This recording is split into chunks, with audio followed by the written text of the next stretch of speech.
Hello guys, welcome back to my YouTube channel. അപ്പോൾ 3 ദിവസമായി നമ്മൾ വീഡിയോസ് അപ്ലോഡ് ചെയ്തിട്ട് വേറൊന്നും കൊണ്ടല്ല, ചെറുതായിട്ടൊന്ന് പനി പിടിച്ചു. അപ്പോൾ ഒന്ന് റെസ്റ്റിലൊക്കെ ആയിരുന്നു. അത് കഴിഞ്ഞിട്ട് വീഡിയോസൊക്കെ അപ്ലോഡ് ചെയ്യാമെന്ന് വിചാരിച്ചു കേട്ടോ. അപ്പോൾ ഇന്നത്തെ വീഡിയോയിൽ നമുക്കൊരു ചെറിയൊരു ആർട്ട് ഫോമാണ്. ഡ്രോയിങ്ങും പെയിൻറ്റിങ്ങും ഒക്കെ ഇഷ്ടമുള്ളവരുണ്ടാവുമല്ലോ.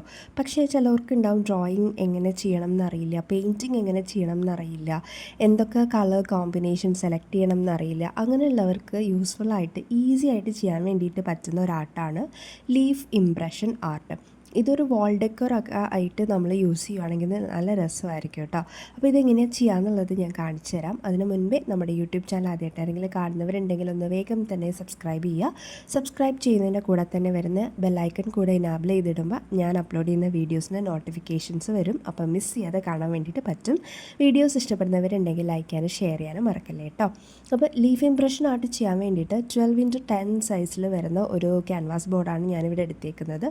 ഈ ഒരെണ്ണത്തിന് 120 റുപ്പീസാണ് വരുന്നത്. ക്യാമലിൻ്റെ ക്യാൻവാസ് ബോർഡാണ് ഇത്. അത്യാവശ്യം നല്ല ക്വാളിറ്റി ഉള്ള ക്യാൻവാസ് ബോർഡാണ് കേട്ടോ. അത്യാവശ്യം പെയിൻറ്റിങ്ങിനൊക്കെ ഞാൻ യൂസ് ചെയ്യുന്നത് ഈ ഒരു ബോർഡാണ്. പല സൈസിലും നമുക്കിത് അവൈലബിൾ ആണ് കേട്ടോ. അപ്പോൾ ഇതിന് ചെറിയ സൈസുള്ളതും ഉണ്ട്. അപ്പോൾ വൈറ്റ് കളറിലുള്ള ക്യാൻവാസ് ബോർഡ് ആണ് ഇത് വരുന്നത്. അപ്പോൾ ആ വൈറ്റ് കളറിന് മുകളിൽ ഞാനൊരു ബ്ലാക്ക് അക്രാലിക് കോട്ടിങ് കൊടുത്ത് ഡ്രൈ ആക്കി വെച്ചിട്ടുള്ളതാണ് കേട്ടോ. പിന്നെ ഈ ഒരു ആർട്ട് ചെയ്യാൻ വേണ്ടിയിട്ട് നമുക്ക് ഇഷ്ടമുള്ള അക്രാലിക് കളേഴ്സ് എടുക്കാം. പിന്നെ കുറച്ചധികം വെയിൻസ് പ്രോമിനൻ്റ് ആയിട്ട് നിൽക്കുന്ന കുറച്ചധികം ലീവ്സ് നമുക്ക് വേണം. വെയിൻസ് എന്ന് പറഞ്ഞാൽ അതിൻ്റെ ഉള്ള ആ ഞരമ്പുകൾ ഇങ്ങനെ കാണുന്ന രീതിയിലുള്ള ഏതെങ്കിലും നല്ല പ്ലാന്റ്സിൻ്റെ ലീവ്സും കൂടെ എടുത്ത് വെക്കാം കേട്ടോ. അപ്പോൾ നമുക്ക് സ്റ്റാർട്ട് ചെയ്യാം. നേരത്തെ ഞാൻ ക്യാൻവാസിൻ്റെ മുകളിൽ ഒരു ബ്ലാക്ക് കോട്ടിങ് കൊടുത്ത് വെച്ചിട്ടുണ്ട്. അത് നല്ലപോലെ ഡ്രൈ ആയിട്ടുള്ളതാണ്. അപ്പോൾ അതിൻ്റെ മുകളിൽ ഞാൻ ഒരു കോട്ടിങ്ങും കൂടെ കൊടുക്കാമെന്ന് വിചാരിച്ചു. അതിന് വേണ്ടിയിട്ട് ഞാൻ എടുത്തേക്കുന്നത് ലൈറ്റ് വയലറ്റ് അക്രാലിക് കളറാണ്. അപ്പോൾ അത് ഞാൻ കുറച്ചെടുത്തിട്ട് അതിൽ കുറച്ചധികം വെള്ളം മിക്സ് ചെയ്തിട്ട് കളർ ഒന്ന് കുറച്ച് ലൂസാക്കുന്നുണ്ട്. എന്നിട്ട് നമുക്ക് ബ്ലാക്ക് കോട്ടിങ്ങിൻ്റെ മുകളിലായിട്ട് നമുക്ക് ഫ്ലാറ്റ് ബ്രഷ് യൂസ് ചെയ്തിട്ടൊന്ന് കോട്ട് ചെയ്ത് കൊടുക്കാം കേട്ടോ.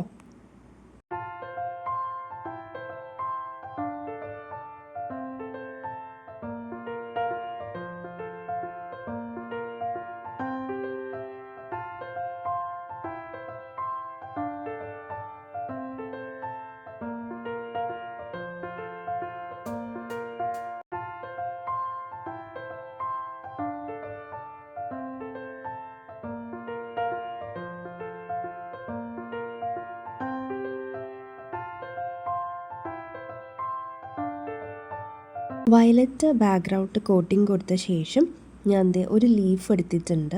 എന്നിട്ട് ആ ലീഫിൻ്റെ പുറകു വശം ഉണ്ടല്ലോ, അത്യാവശ്യം വെയിൻസൊക്കെ ഉള്ള ആ ഒരു സൈഡിൽ വൈറ്റ് കളറിലുള്ള അക്രാലിക് പെയിൻറ്റ് ഒന്ന് കോട്ട് ചെയ്ത് കൊടുക്കുന്നുണ്ട് കേട്ടോ. എല്ലാ ലീഫ് ഫുൾ കവർ ചെയ്യുന്ന വിധത്തിലാണ് ഞാൻ ആക്കി കൊടുക്കുന്നത്. അപ്പോഴാണ് നമ്മളിത് പ്രസ് ചെയ്യുമ്പോഴത്തേക്കും അതിൻ്റെ ആ ലീഫിലുള്ള വെയിൻസൊക്കെ നമുക്ക് ക്യാൻവാസിലോട്ട് വരത്തുള്ളൂ. അപ്പോൾ അതിന് വേണ്ടിയിട്ട് അങ്ങനെ ചെയ്തിട്ട് ഇതേപോലെ കുറച്ച് തണ്ടുള്ള ലീഫ് എടുക്കുവാണെങ്കിൽ നമുക്ക് പിടിക്കാൻ വേണ്ടി സുഖമായിരിക്കും കേട്ടോ. എന്നിട്ട് ഇങ്ങനെ ക്യാൻവാസിൽ വെച്ചിട്ട് പ്രസ് ചെയ്ത് കൊടുത്തിട്ട് ഒന്ന് നമ്മളിത് ഇങ്ങനെ എടുക്കുമ്പോഴത്തേക്കും ആ ലീഫിൻ്റെ ഇംപ്രഷൻ ക്യാൻവാസിലോട്ട് വന്നിട്ടുണ്ടാകും. അപ്പോൾ ഇതേപോലെ നമ്മൾ ബാക്കിയെല്ലാം ചെയ്തെടുക്കാൻ വേണ്ടിയിട്ട് പോവാണ്.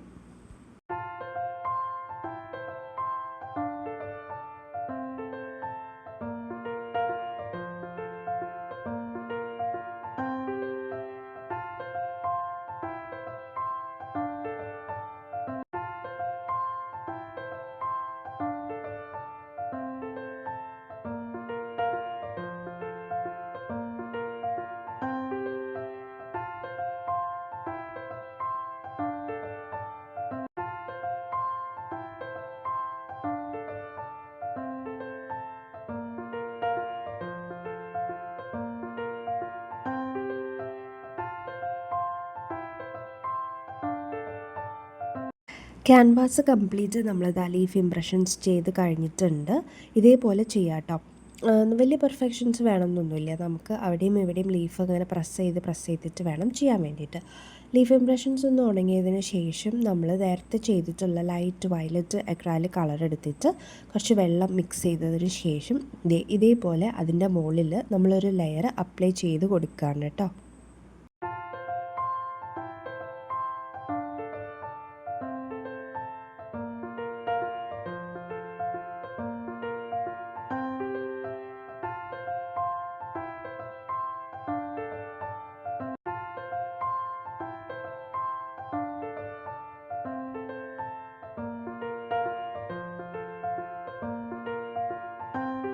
അതിനുശേഷം നമ്മൾ വീണ്ടും ലീഫ് ഇംപ്രഷൻസ് ക്രിയേറ്റ് ചെയ്തെടുക്കുകയാണ് ചെയ്യുന്നത്.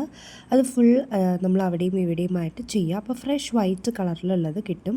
നമ്മൾ ആദ്യം ചെയ്തത് കുറച്ച് ഡിമ്മായിട്ട് ബാക്ക്ഗ്രൗണ്ടിൽ ഇങ്ങനെ ഉണ്ടാവും കേട്ടോ.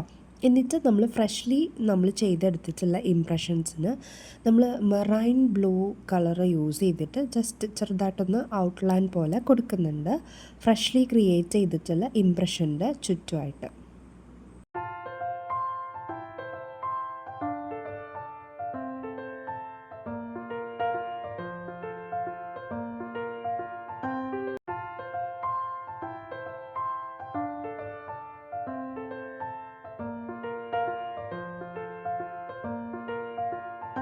ഈ ഒരു ലെയറും കൂടെ ഉണങ്ങിയതിന് ശേഷം ഞാൻ ഒരു സ്കൈ ബ്ലൂ കളറ് എടുത്തിട്ട് നേരത്തെ പോലെ തന്നെ കുറച്ച് വെള്ളമായിട്ട് ഡൈല്യൂട്ട് ചെയ്തിട്ട് ഒരു ലെയർ കൂടെ അതിൻ്റെ മുകളിലൂടെ കോട്ട് ചെയ്ത് കൊടുക്കുകയാണ് കേട്ടോ. ഇങ്ങനെ നമ്മൾ ലീഫ് ഇംപ്രഷൻസ് ക്രിയേറ്റ് ചെയ്തെടുക്കുമ്പോഴത്തേക്കും ഇങ്ങനെ നമ്മൾ ഓരോ ലെയറായിട്ടാണ് ചെയ്യുന്നത്. അതുകൊണ്ട് തന്നെ നമുക്ക് കുറച്ചധികം ക്ഷമ വേണം. ക്ഷമ ഉണ്ടെങ്കിൽ നമുക്കത് നന്നായിട്ട് തന്നെ ചെയ്യാൻ വേണ്ടിയിട്ട് പറ്റും കേട്ടോ. നമുക്ക് ഒരുപാട് കോട്ടിങ്സും ഒരുപാട് ലെയറും ഒക്കെ ചെയ്തിട്ട് അങ്ങനെ ക്രിയേറ്റ് ചെയ്തെടുക്കാം. നമ്മുടെ ഇഷ്ടത്തിനനുസരിച്ചിട്ട് നമുക്ക് ചെയ്യാം കേട്ടോ. അപ്പോൾ ഞാനിത് സ്കൈ ബ്ലൂ കളറ് ഒന്ന് കോട്ട് ചെയ്ത് കൊടുക്കുകയാണേ.